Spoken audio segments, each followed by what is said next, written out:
जरूरत नहीं है। फर्स्ट इन्फोसिस आपके लिए है। डेटा रिकवरी और कंप्यूटर मरम्मत सेवाओं में अग्रणी नाम। चाहे आपका लैपटॉप हो या कंप्यूटर, डेल, HP या लेनोवो, हम सब कुछ संभालते हैं। हम आपको होम सिक्योरिटी के लिए CCTV सेल्स और सर्विस भी प्रदान करते हैं। लैपटॉप और हर प्रकार के कंप्यूटर 1 से 20 की जरूरत आपको मिलेंगे, वह भी बहुत ही वाजिब दामों पर। हमारे विशेषज्ञ तकनीशियन आपकी सभी समस्याओं का समाधान देने के लिए तैयार हैं।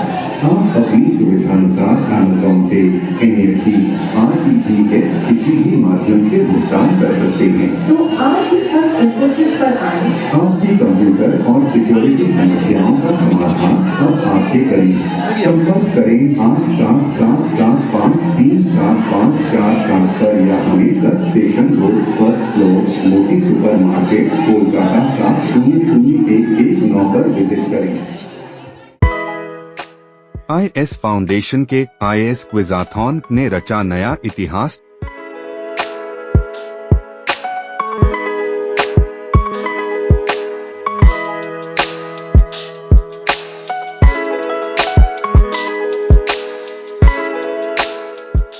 टीटागढ़ 25 अगस्त 2024 शिक्षा और सामाजिक उत्थान की दिशा में तेजी से कदम बढ़ा रही IS फाउंडेशन ने एक और माइलस्टोन पार किया। 25 अगस्त 2024 को IS क्विजाथॉन का भव्य आयोजन टीटागढ़ के फ्री इंडिया स्कूल में किया गया। यह आयोजन पहली बार इस स्कूल में आयोजित किया गया और इसमें बच्चों की अद्भुत भागीदारी ने सभी को चौंका दिया। फास इन्फोसिस, जो कि तकनीकी क्षेत्र में अपनी मजबूत पकड़ और उन्नत सेवाओं के लिए जानी जाती है, ने IS क्विज़-एथॉन 2024 का समर्थन किया है। इस कंपनी ने IS फाउंडेशन द्वारा शिक्षा और समाज में किए जा रहे योगदान की सराहना की है और इसी विश्वास के साथ उन्होंने इस आयोजन को सफल बनाने के लिए अपना समर्थन प्रदान किया। इसके लिए IS फाउंडेशन के तरफ से फास इन्फोसिस को दिल से धन्यवाद प्रस्तुत करता है। क्या आपका लैपटॉप या कंप्यूटर अचानक बंद हो गया है? महत्वपूर्ण डेटा खो गया है? परेशान होने की जरूरत नहीं है। फर्स्ट इन्फोसिस आपके लिए है। डेटा रिकवरी और कंप्यूटर मरम्मत सेवाओं में अग्रणी नाम। चाहे आपका लैपटॉप हो या कंप्यूटर, डेल, HP या लेनोवो, हम सब कुछ संभालते हैं। हम आपको होम सिक्योरिटी के लिए CCTV सेल्स और सर्विस भी प्रदान करते हैं। लैपटॉप और हर प्रकार के कंप्यूटर एक्सेसरीज की जरूरत आपको मिलेंगे, वह भी बहुत ही वाजिब दामों पर। हमारे विशेषज्ञ तकनीशियन आपकी सभी समस्याओं का समाधान देने के लिए तैयार हैं। आप अपनी सुविधानुसार Amazon पे NFT, RTGS किसी भी माध्यम से भुगतान कर सकते हैं। तो आज ही फर्स्ट इन्फोसिस पर आएं। आपकी कंप्यूटर और सिक्योरिटी समस्याओं का समाधान अब आपके करीब। संपर्क करें 8777537547 पर या हमें 10 स्टेशन रोड, फर्स्ट फ्लोर, मोती सुपर मार्केट, कोलकाता 700119 पर विजिट करें।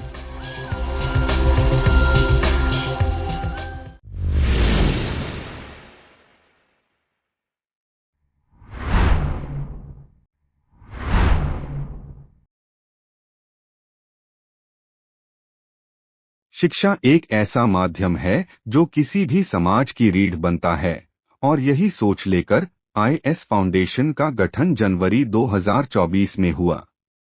टीटागढ़ खरदह के बच्चों के भविष्य को उज्जवल बनाने की दिशा में उठाया गया यह कदम न केवल एक संस्था की शुरुआत थी, बल्कि एक सोच को जमीनी हकीकत में बदलने का प्रयास भी। इस संस्था की विशेषता यह है कि यह शिक्षा को हर बच्चे तक पहुंचाने का लक्ष्य रखती है, चाहे वो किसी भी समुदाय से आता हो। शिक्षा किसी प्रकार का भेदभाव नहीं करती। इस विचारधारा को मजबूती से पकड़कर IS फाउंडेशन ने मल्टी कम्युनिटी बच्चों को एक साथ लाने का काम किया है। यह संस्था खास तौर पर प्रतियोगी परीक्षाओं की तैयारी पर जोर देती है, ताकि बच्चे न केवल अपनी पढ़ाई में बल्कि प्रतियोगिता की दौड़ में भी आगे बढ़ सकें। IS फाउंडेशन के संस्थापक जनाब इमाम इरफान हुसैन ने इस सोच को साकार करने के लिए कठोर मेहनत की और आज इस संस्था ने समाज में अपनी एक विशेष पहचान बनाई है। समाज के जिम्मेदार लोगों का सहयोग और संस्था के सभी सदस्यों की मेहनत ने इसे एक सफल मंच बना दिया है। इसे मात्र 8 महीने हुए हैं, लेकिन इसने समाज को 2 सफल इवेंट देकर अपनी क्षमता का परिचय दिया है। खरदा मकतब हाई स्कूल में सप्ताह में 2 दिन शनिवार और रविवार को बच्चों के लिए विशेष कक्षाओं का आयोजन किया जाता है। इसके अलावा एक और एक्स्ट्रा क्लास शुक्रवार को भी दिया गया है, ताकि वे प्रतियोगी परीक्षाओं की तैयारी कर सकें और अधिक से अधिक लाभ उठा सकें। इस संस्था में काम करने वाले सभी शिक्षक अपने क्षेत्र में विशेषज्ञता रखते हैं। इनकी मेहनत और समर्पण ने बच्चों के जीवन में बदलाव लाने का काम किया है। इनमें Roshan Ali sir, Sufiyan sir, Shah Alam sir, Ram Kumar Giri sir, Vinod sir, Aslam sir और शमशेर सर शामिल हैं, जो बच्चों को मार्गदर्शन देने में कोई कसर नहीं छोड़ते।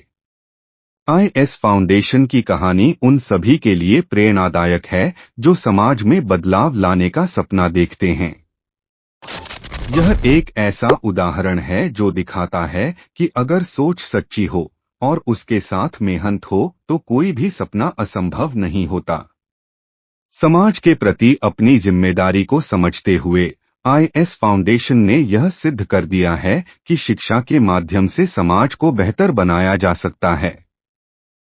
यह संस्था न केवल बच्चों की शिक्षा के लिए काम कर रही है, बल्कि समाज को एक नई दिशा देने का काम भी कर रही है। आने वाले समय में IS फाउंडेशन और भी अधिक सफलताओं की कहानियां लिखेगा और समाज में बदलाव की एक मजबूत लहर लाएगा। इस आयोजन के तहत बच्चों के लिए सिट एंड ड्रॉ का कार्यक्रम आयोजित किया गया, जिसमें लगभग 600 बच्चों ने उत्साहपूर्वक भाग लिया। यह संख्या संस्था की कल्पना से परे थी। इस प्रतियोगिता को 2 समूहों में बांटा गया, नर्सरी से क्लास 5 और क्लास 6 से क्लास 8 तक। बच्चों ने अपनी रचनात्मकता का प्रदर्शन किया और उनकी चित्रकारी ने सभी को प्रभावित किया।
इसके बाद GK रिटन कंपटीशन का आयोजन किया गया, जिसमें करीब 180 बच्चों ने हिस्सा लिया।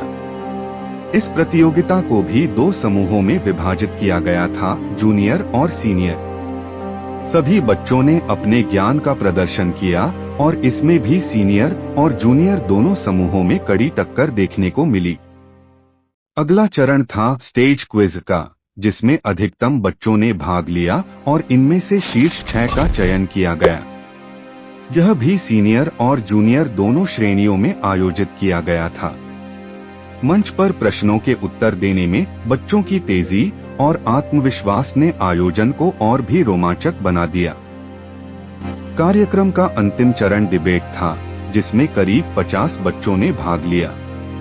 क्या आर्टिफिशियल इंटेलिजेंस मनुष्य के लिए उपयोगी हो सकता है? इस महत्वपूर्ण विषय पर बच्चों ने अपने विचार प्रस्तुत किए।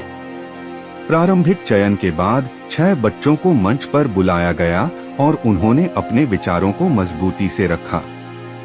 बच्चों के तर्कों और विचारों ने दर्शकों को भी सोचने पर मजबूर कर दिया।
साजदा खातून आ गई है। मौजूद साहिबान और शामीन हज़रात, अस्सलाम वालेकुम। आज की बहस का मौजूद ये है कि क्या मसनूई ज़हानत की तरक्की से इंसानियत को फायदा पहुंचेगा। मैं आज कवि लड़ाई के साथ ये कहना चाहती हूँ कि नहीं, बिल्कुल नहीं। मसनूई ज़हानत AI की तरक्की से इंसानियत को फायदा नहीं पहुंचेगा। ये बात मैं नहीं कह रही, बल्कि खुद डॉक्टर जेवरी हीटन, जिन्हें AI का बानी तस्लीम किया जाता है, वो खुद इस बात का एतराफ़ करते हैं कि ऐसा निज़ाम बनाना जो इंसानी ज़हानत का मुकाबला करे या उससे आगे निकल जाए, नस्ल इंसानी के लिए तबाहकुन हो सकता है। और मशहूर बरतानवी साइंसदान स्टीफन हॉकिंग ने 2014 में जीनी से इंटरव्यू में कहा था कि AI से इंसानियत को शदीद खतरा लाहक है। मुकम्मल AI की तरक्की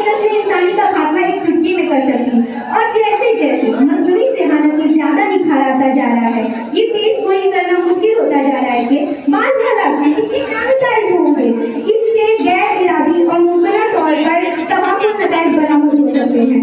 और मस्नूई ज़हानत से एक और खतरा एहतसाब की कमी है। मस्नूई ज़हानत के निज़ाम अपने तौर पर काम करते हैं और इंसानी अमल दखल के बगैर फैसले कर सकते हैं। लिहाजा कई मकामात पर इससे ऐसी सूरत हाल पैदा हो सकती है जहाँ किसी भी इंसान को इसके नताइज से जिम्मेदार ठहराना मुश्किल हो जाएगा और इस मस्नूई ज़हानत से एक निहायत ही खतरनाक हथियार भी बनाया जा सकता है जिसके तबाहकुन नताइज हो सकते हैं। खुदमुख्तार हथियार जिसे कातिल रोबोट भी कहा जा सकता है के जरिए मस्नूई ज़हानत को इंसानी दखलअंदाजी के बगैर फौजी ऑपरेशन करने के लिए प्रोग्राम किया जा सकता है और जिसके नतीजे में बेगुनाह जानों का ज़ाया भी हो सकता है। वो ड्रोन पहले ही तैयार किए जा चुके हैं जो 100 या उससे ज्यादा अहदाफ पर एक साथ हमला कर सकते हैं और अपने अहदाफ को तबाह करने के लिए खुद मुख्तारी से फैसले कर सकते हैं।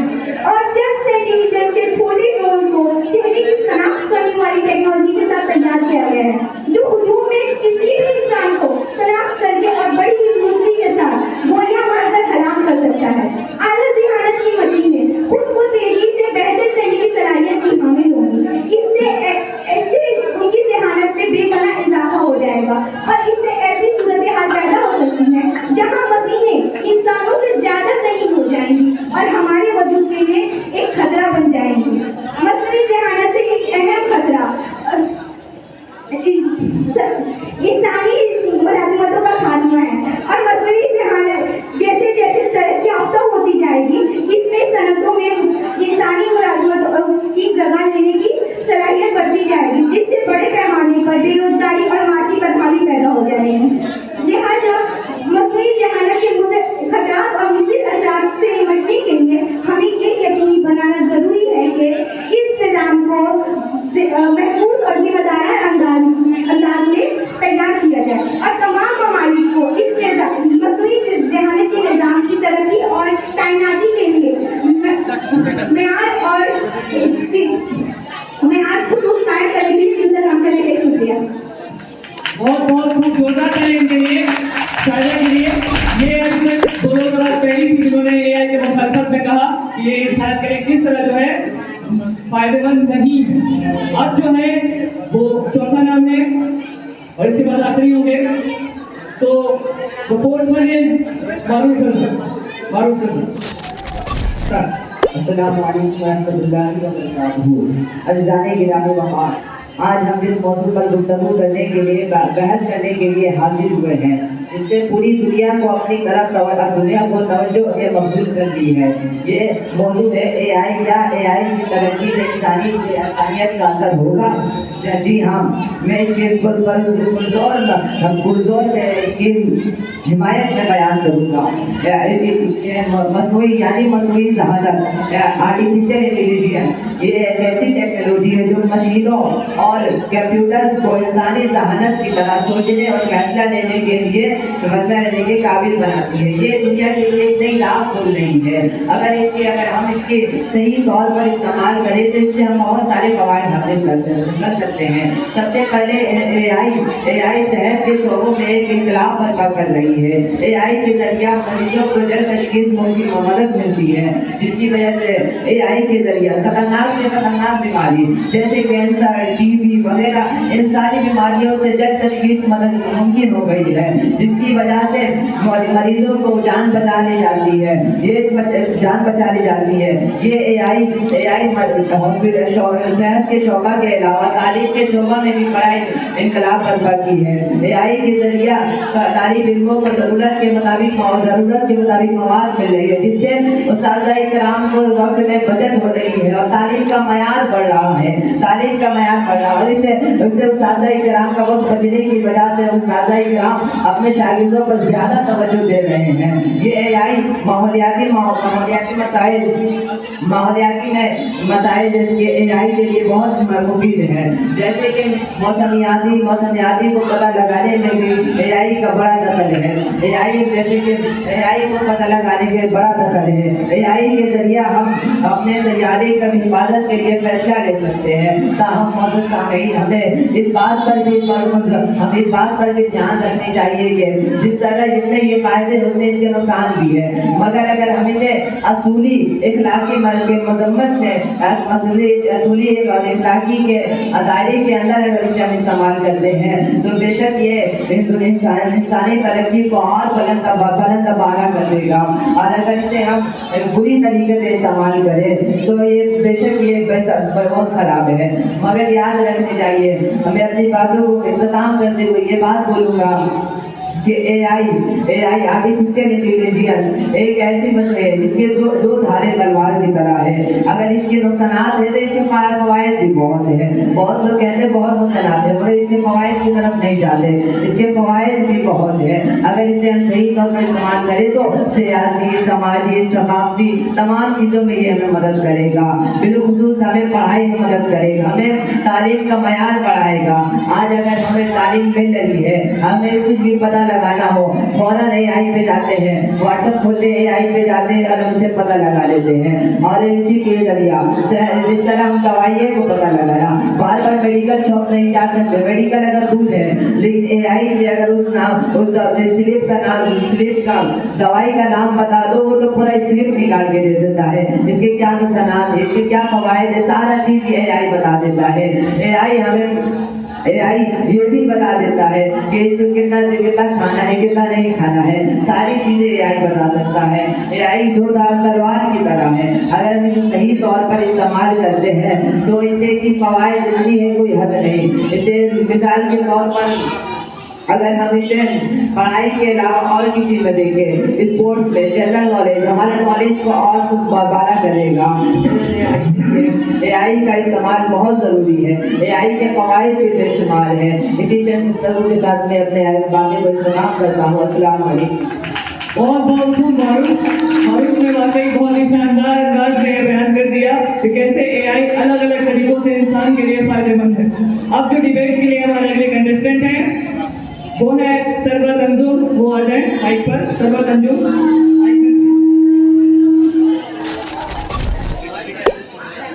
हेलो, माननीय सभापति एवं বিচার মঞ্জুরি এবং উপস্থিত সকল শিক্ষক শিক্ষিকাকে আমার আসসালামু আলাইকুম রহমতুল্লাহি ওয়া বারাকাতুহু। আজকে নির্ধারিত বিষয়বস্তু হলো সত্যি কি কৃত্রিম মেধা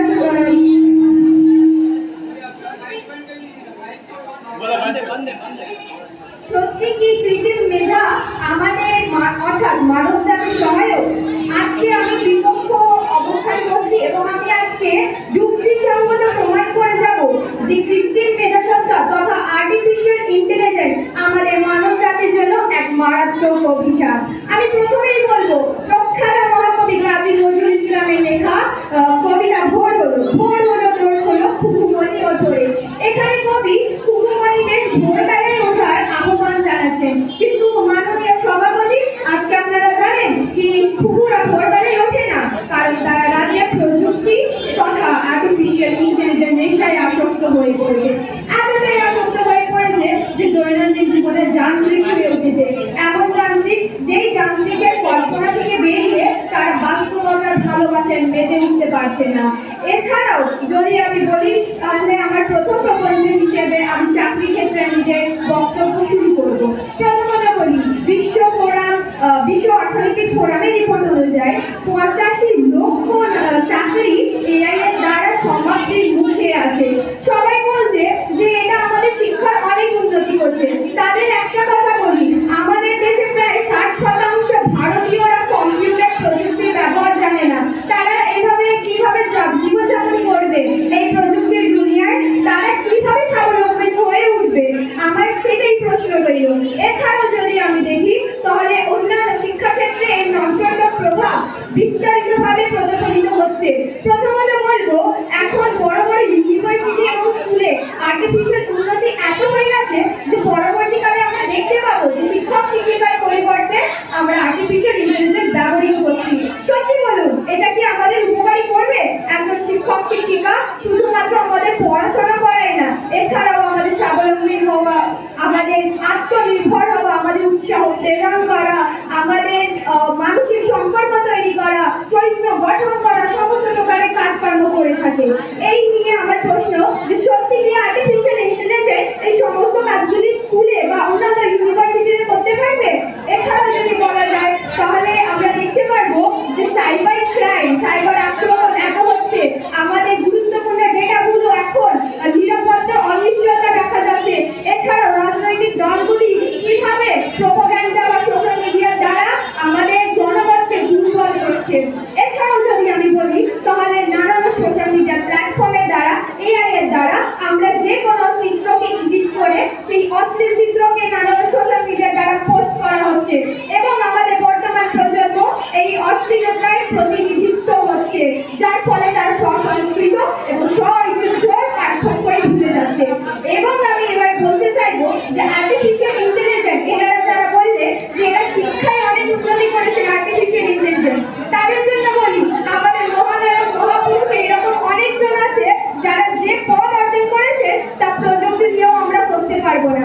যেমন ইতিহাসের পাতা উল্টে দেখুন, মহানায়ক ডক্টর ভীমরাও আম্বেদকরের কথা পড়বেন আপনারা, কিভাবে উনি তৎকালীন সমাজে দাঁড়িয়ে, কিভাবে তৎকালীন সমাজে দাঁড়িয়ে উনি পড়াশোনা করলেন, স্বাবলম্বী হলেন এবং আত্মনির্ভর করলেন নিজের জাতি, নিজের কাস্টের পুরো লোকজনকে। তাহলে আপনারা বলুন, প্রযুক্তি ছাড়া কি আমরা উন্নতি করতে পারবো না? নিশ্চয়ই পারবো। এটা হচ্ছে আমাদের মানসিকতা। আমরা দৈনন্দিন জীবনে জানি এতটাই হয়ে গেছি, আমরা দৈনন্দিন জীবনে আমাদের নিজে মানে কি বলবো, আমরা এতটাই অন্যের উপর ভরসা করে ফেলছি এবং আমাদের বুদ্ধি চেতনা সবই এখন অবসানের পথে চলছে। আমি অনুরোধ করবো যে আজকে আমার বিশ্বাসও যে আমার বিরোধী পক্ষের দলের বন্ধুরা আজকে আমার শুনে বলবে যে কৃত্রিম মেধাসত্তা অর্থাৎ আর্টিফিশিয়াল ইন্টেলিজেন্স আমাদের সদর্থক প্রভাবের তুলনায় নজরদার প্রভাবেই বেশি বিভ্রান্তি সৃষ্টি করছে। এবং আমি এটাও বলতে চাইবো যে আর্টিফিশিয়াল ইন্টেলিজেন্স যেহেতু আমাদের উপর নির্ভর যে আমরা সেটা কিভাবে ব্যবহার করবো, তাও বলবো একবার আপনি ভেবে দেখুন, প্রযুক্তি ছাড়া যখন আমরা উন্নতি করতে পারছি, আমরা যখন সেই পদ অর্জন করতে পারছি, তাহলে কেন আমরা অন্যের উপর নির্ভরশীল করে আত্মনির্ভর হব? এটাই রইল আমার অন্তিম কথা এবং আমি সকলের সাথে নিজের সমাপ্ত কথা বলে সবার সাথে ধন্যবাদ নিচ্ছি। बहुत ही शानदार इस बात को साबित किया है कि हाँ वाकई ये हिंदुस्तान है जहाँ हम मुख्तलिफ ज़बानों में अपनी बात को कह सकते हैं और आप तक पहुँचा सकते हैं, और हमें ये हमारे कॉन्स्टिट्यूशन ने हक दिया है कि हम अपनी ज़बान में अपनी बात को आप तक पहुँचाएंगे। और सरवर तंजुम ने भी बंगला में काफ़ी खूब अंदाज में ये बताया कि कैसे आर्टिफिशियल इंटेलिजेंस ह्यूमैनिटी के लिए, इंसानियत के लिए मुख्तलिफ तरीके से नुकसानदा है। आप सभी का बहुत बहुत शुक्रगुजार। इनके लिए एक बार जोरदार तालियां।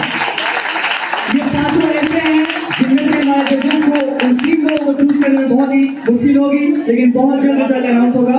सो आप लोगों को बहुत बहुत शुक्रिया मैंने सिलसिला इख्तियार करने। कार्यक्रम के अंत में अतिथियों ने अपने विचार प्रस्तुत किए और बच्चों को शिक्षा के महत्व के बारे में बताया। उन्होंने बच्चों को प्रेरित किया कि कैसे शिक्षा उनके जीवन को बेहतर बना सकती है और समाज में उनकी भूमिका को मजबूत कर सकती है। मैं सबसे पहले उन तमाम बच्चों के लिए जोरदार ताली हो जाना चाहिए जिन्होंने आज पार्टिसिपेट किया, बिकॉज उनमें से कोई लूजर नहीं है, ऑल आर विनर। विनर के लिए जोरदार ताली हो जाए भाई, इतना जोरदार। कोई अपने आप को लूजर नहीं समझेगा। जो आज पार्टिसिपेट किया है दे आर द विनर। जो यहाँ स्टेज तक आया है, डिबेट में बोला है, डिबेट में जितने लोगों ने पार्टिसिपेट किया है दे आर द विनर। उनके लिए जोरदार ताली हो जाए, जोरदार ताली बजाइए भाई। बड़ा प्रोटीन विटामिन का कमी है सर प्रोटीन विटामिन मल्टीविटामिन सब कमी है। ये कहीं मैल न्यूट्रिशन चाहे ना हो जाए, हमको तो डर लग रहा है। तो जरा सा इनको जरा सा पौष्टिक आहार देना होगा, वो तो चल ही रहा है। तो मैं बहुत शुक्रगुजार हूँ IS फाउंडेशन का कि जिन्होंने दावत दिया, क्योंकि हम लोग बहुत कम टाइम के लिए आए और भी एक प्रोग्राम अटेंड करना है। और ये जो प्रोग्राम रखा गया है ये वाकई बहुत ही सुनने में बड़ा अजीब लगता होगा कि ड्राइंग कंपटीशन, क्विज कंपटीशन या डिबेट कंपटीशन क्या है, इसमें पार्टिसिपेट करके हमको मिलेगा क्या? सबसे पहला क्वेश्चन है कि हमको मिलेगा क्या? एक मेडल मिलेगा, एक सर्टिफिकेट मिलेगा, हम ये मेडल लेके करेंगे? ये क्वेश्चन दिमाग में आता होगा बच्चों का कि क्या करेंगे, क्या क्यों पार्टिसिपेट करें। एक बात सुन लें, जो लोग ड्राइंग में, क्विज में, डिबेट में पार्टिसिपेट करते हैं वही आगे चल के हीरो नंबर 1 बनता है। हीरो इन द सेंस बोलने का तरीका आता है, सोचने का तरीका आता है। और आज देखिएगा कि मैं आज माइक पकड़ा हूँ आपके सामने, अभी मैं किसी को बोलूँ कि वो आगे माइक पकड़े तो बोलेगा मेरा हाथ कांप रहा है, पैर कांप रहा है, डर लग रहा है, मैं बोल नहीं पाऊंगा, बोलने में बहुत हिचकिचाहट हो रहा है, क्या बोलूँगा, गलत बोलूँगा, सही बोलूँगा, तो बहुत कंफ्यूजन आ जाता है। लेकिन डिबेट एक ऐसा दवा है जो सब कंफ्यूजन को दूर कर देता है। पूछिए जिन्होंने अभी डिबेट में हिस्सा लिया था उनसे कि वो जब माइक पे आए तो उनके अंदर कॉन्फिडेंस आया, और ये कॉन्फिडेंस पाने के लिए लोग कोर्स करते हैं, पैसा लगाते हैं। तो मुबारकबाद के मुस्ताहक है वो तमाम स्टूडेंट जिन्होंने डिबेट में, ड्राइंग में, क्विज में, और क्विज में बोला क्विज में पार्टिसिपेट करके क्या फायदा, तो क्विज में पार्टिसिपेट करके क्या फायदा है वो सब लोग बताएंगे जो कंपटीशन का कोचिंग चला रहे हैं। पूरा कंपटीशन डिपेंड करता है क्विज पर। अगर आपका क्विज में एनालिटिकल चीज मजबूत है तो you are going to crack that. तो मैं बहुत शुक्रगुजार हूँ तमाम लोगों का। और सबसे अच्छी बात है कि आज हमारे बीच राजस्थान से चल के वहाँ पे एक यूनिवर्सिटी है, मेवाड़ यूनिवर्सिटी, वहाँ पैरामेडिकल का कोर्सेज होता है, MSc, BSc, टेक्निकल, वो सब कोर्स फ्री है। वो आज बताएंगे मेवाड़ यूनिवर्सिटी के एडमिशन काउंसलर आए हैं, और वहाँ पे एडमिशन फ्री है, रहना वहाँ पे एजुकेशन फ्री है, वो बताएंगे। अफजल हुसैन साहब आए। बहुत बड़ी बात है कि ऑल ओवर इंडिया में मेवाड़ यूनिवर्सिटी जो कि राजस्थान में बहुत बड़ी यूनिवर्सिटी है, UGC AICTE अप्रूव्ड यूनिवर्सिटी है, और ये बहुत जबरदस्त काम कर रहा है कि हमारे इलाके के बच्चों को वहाँ पे फ्री में एडमिशन जो कि 5 लाख 6 लाख रुपया लग रहा है, फ्री में, जीरो पैरामेडिकल कोर्सेज खासकर 0 पैसे में हो रहा है। ये बहुत बड़ी बात है। इसके अलावा हमारे बीच एडवोकेट अताउर मुस्तफा साहब है जो कि एक सोशल एक्टिविस्ट भी है और एक बहुत अच्छी एजुकेशनिस्ट है, उनका अपना एक अदारा भी है और वो हमेशा बच्चों के लिए काम करते हैं। वो भी आपको आज बताएंगे कि बच्चों के अंदर इल्मी शऊर आना कितनी बड़ी बात है। मैं बहुत शुक्रगुजार हूँ इरफान इमाम हुसैन का और शबीर साहब का और तमाम IAS फाउंडेशन के टीचर्स का जो कि कॉम्पिटिशन का क्लासेस चलाते हैं और बहुत मेहनत करते हैं। डिजिटली तो मैं हमेशा देखता रहता हूँ, इंशाल्लाह मेरा भी क्लासेस होगा, मैं भी क्लासेस दूंगा कम्युनिकेशन स्किल का। तो किसी को भी कोई जरूरत होगा कम्युनिकेशन स्किल का, कैसे इंग्लिश बोलने में कैसे महारत हासिल करना है, तो उनके लिए मैं स्पेशल ट्रेनिंग भी दूंगा इंशाल्लाह। अगर मुझे इन्वाइट किया गया, मुझे इन्विटेशन दिया गया तो मैं भी आप लोगों के साथ शाना बशाना रहूँगा और बच्चों को इल्म से फैजियाब करने की कोशिश करूँगा। और आज सबसे अच्छी बात है कि हमारे बीच आज the great grand niece of Maulana खुद सलीम नाहिद मैम मौजूद हैं। वो भी एजुकेशन पे काम कर रही है बहुत सारा, और यकीनन उनका टाइम बहुत कीमती है।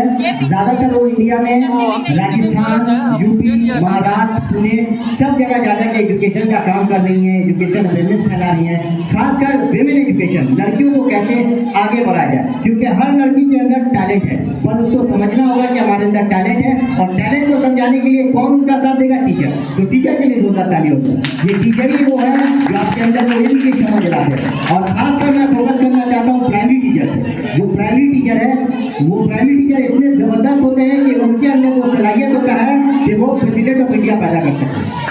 तो प्राइमरी टीचर के लिए जोरदार ताली हो जाना चाहिए।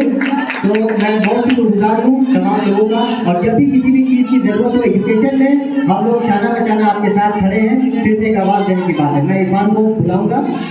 IAS फाउंडेशन और खुसूसन इरफान भाई और शब्बीर भाई और तमाम मेंबरान और IAS फाउंडेशन के बैनर तले कॉम्पिटिटिव एग्जामिनेशंस की जो तैयारी की जाती है उसमें जितने फैकल्टीज़ हैं उन सारे फैकल्टीज़ को मुबारकबाद पेश करता हूँ। बहुत ही बेहतरीन इनिशिएटिव है आप लोगों का।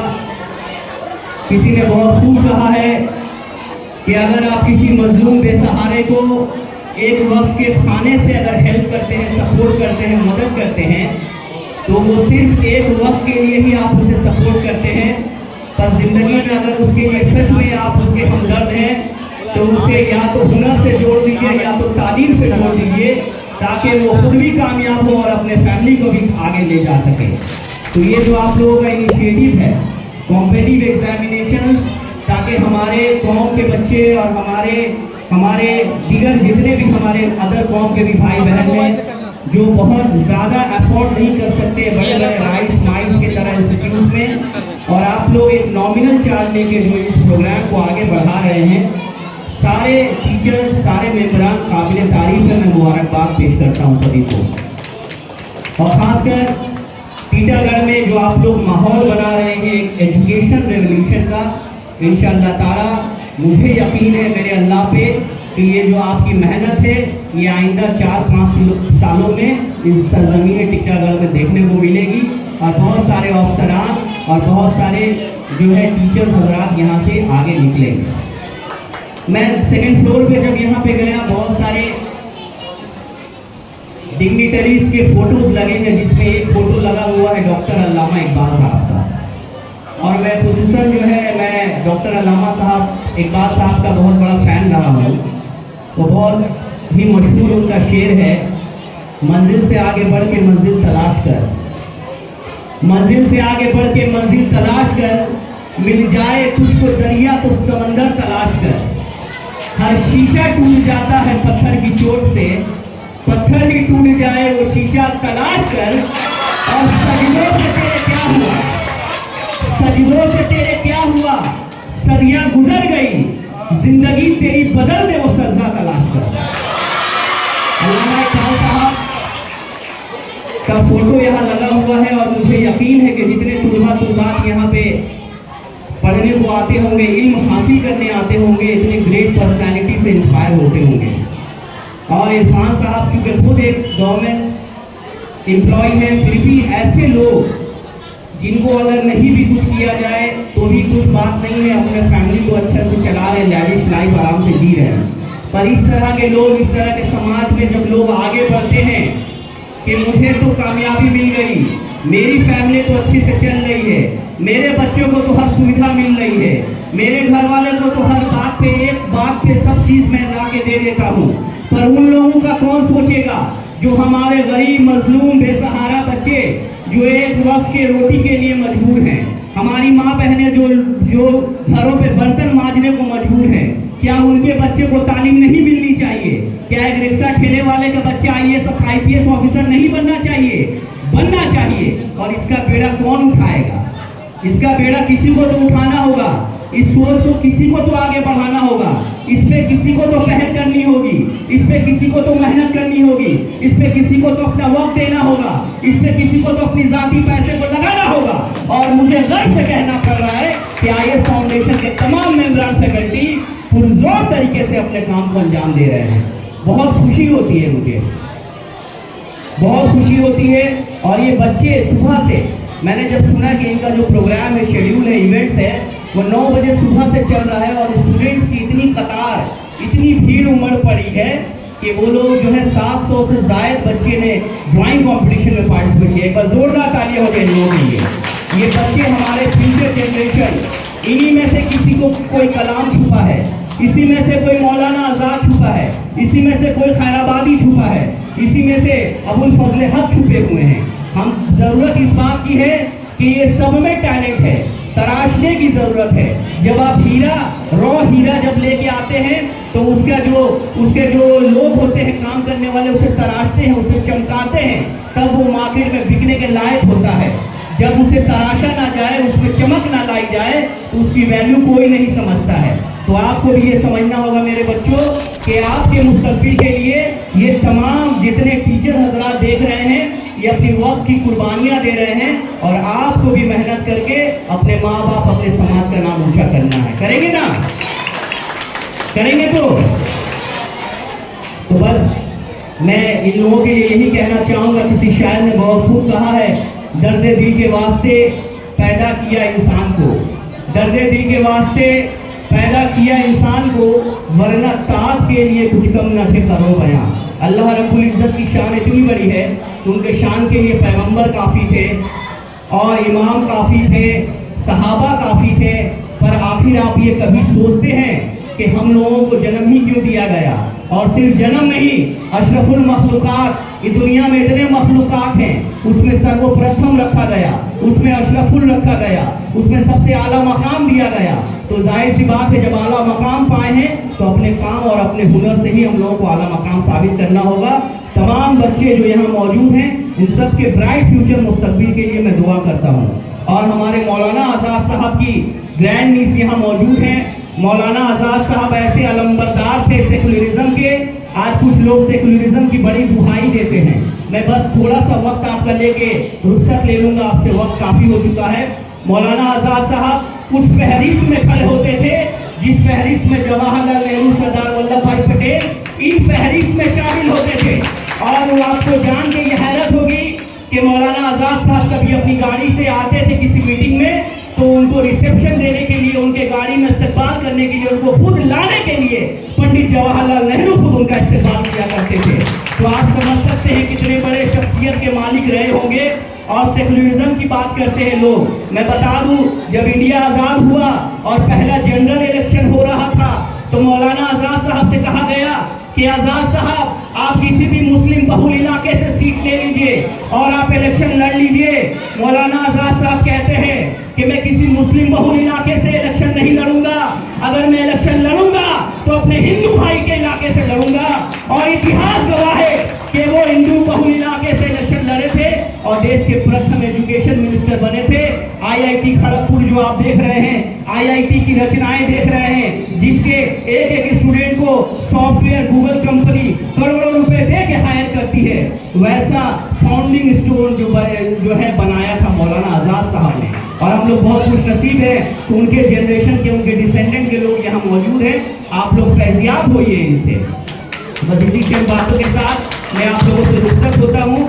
और कभी भी हमारी ज़रूरत पड़े और आपको लगे कि हमसे कुछ हो सकता है बच्चों के लिए, इंशाअल्लाह ताला 1 कॉल अवे, 1 कॉल की दूरी पे है हम लोग तमाम इस मिशन को लेकर चले हैं कि एजुकेशन घर घर में पहुँचे, तालीम घर घर में पहुँचे और हर घर के हर दूसरे घर का बच्चा IPS, IAS, WBCS ऑफिसर बने। और सिर्फ ऑफिसर ही ना बने, एक अच्छा इंसान बने। और ऑफिसर बनने के बाद अपने जो बच्चे जो समाज के पिछड़े वर्ग हैं उस पर भी काम करें। जब तक आप समाज के पिछड़े वर्ग पे काम नहीं करेंगे मेरे दोस्त, आपका समाज उठ नहीं सकता है। कोई बाहरी लोग आपके समाज को आगे बढ़ाने नहीं आएंगे, कोई बाहरी लोग आपके समाज की मदद करने नहीं आएंगे। आपको खुद ही हौसला लेना होगा, लोहा लेना होगा। और तालीम से पिछड़े रहने का सबब यह है कि 75 से 70 साल बीत गए आज़ादी को, आज भी हम लोग तालीम भी जो बेसिक तालीम है उससे जूझ रहे हैं। आखिर क्यों? कुरान शरीफ तो खुद कहता है इकरा पढ़। इकरा हम लोग की शुरुआत ही है, पढ़ने को कहा जा रहा है कुरान शरीफ से। और किसी शायर ने तो बहुत खूब कहा, हैरत है कि तालीम और तरक्की में पीछे जिस कौम का आगाज ही इकरा से हुआ था। तो कौम, आप कम से कम आपसे गुजारिश है कि कुरान की उस आयत को आप पढ़ें और इल्म हासिल करें ताकि आपके समाज पे भी पकड़ हो और आपकी आगे आने वाली जिंदगी भी कामयाब हो। बहुत बहुत शुक्रिया। इरफान भाई बहुत देर से मेरी तरफ देख रहे हैं कि कब माइक छोड़ेंगे, पर आदत से मजबूर हूँ, 15-20 मिनट से कम में होता ही नहीं है। एक बार फिर से जितने डिग्निटरीज हैं, जितने एमिनेंट पर्सनैलिटीज और खासकर गार्जियन हैं, उनसे मैं गुजारिश करूँगा कि IS फाउंडेशन का ताकत बनिए, इनके बाजुओं की ताकत बनिए, इनके हौसलों को बुलंद करिए, इनके सपनों को परवाज दीजिए। इंशाअल्लाह ताला टीटागढ़ का नक्शा ये लोग बदल के रहते हैं। बहुत बहुत शुक्रिया। अस्सलाम वालेकुम। बहुत बहुत शुक्रिया एडवोकेट साहब। मैं बिला ताखिर में हमारे एक और भी गेस्ट थे मोदी साहब, बहुत दूर से तशरीफ लाते कांगीनारा से, हमारे जनाब इरशाद सर, मैं उनको ऊपर आने की दावत दूंगा। वेलकम, जोरदार तालियां हमारे इरशाद सर के लिए, तालियां बजनी चाहिए। लेकिन तालियों की गड़बड़ाहट बता रही है, ये सर जो है जो काफ़ी कंप्यूटर की हैसियत रखते हैं, मैं उनका इस्तेमाल करता हूँ। बहुत बहुत शुक्रिया। चलिए मैं आगे बढ़ाता हूँ इस प्रोग्राम को। अब मैं हमारे जो एक और हमारे गेस्ट हैं, उसके बाद मैं मैडम की तरफ जाऊँगा कि हमारे जो आज के हमारे जो फैकल्टी है, हमारे विनोद सर, मैं उनको 2 शब्द बोलूँगा, कुछ कहें और आगे हमारे जो विषय चल रहे उसके बारे में कुछ बताऊँगा।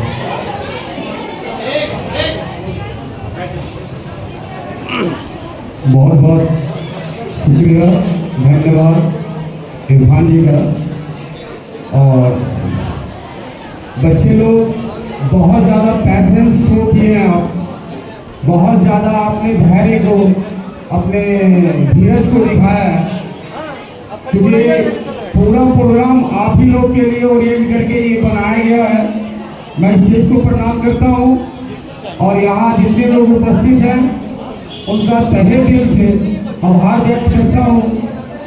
बहुत मूल्यवान समय सभी लोगों ने निकाला हुआ है, पर मुद्दा जो है इस तरह का है कि ये इन्वेस्टमेंट ऑफ टाइम है। बच्चे लोग, आप लोग थोड़ा ध्यान दीजिएगा, आप लोग थोड़ा सुनिएगा। अंत में बच्चों को मोमेंटो, मेडल और सर्टिफिकेट से सम्मानित किया गया। इस सम्मान ने बच्चों की मेहनत और लगन को मान्यता दी और उन्हें आगे और अच्छा करने के लिए प्रेरित किया।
IS फाउंडेशन का यह आयोजन न सिर्फ बच्चों के लिए एक सीखने का अवसर बना, बल्कि समाज में शिक्षा के महत्व को भी उजागर किया।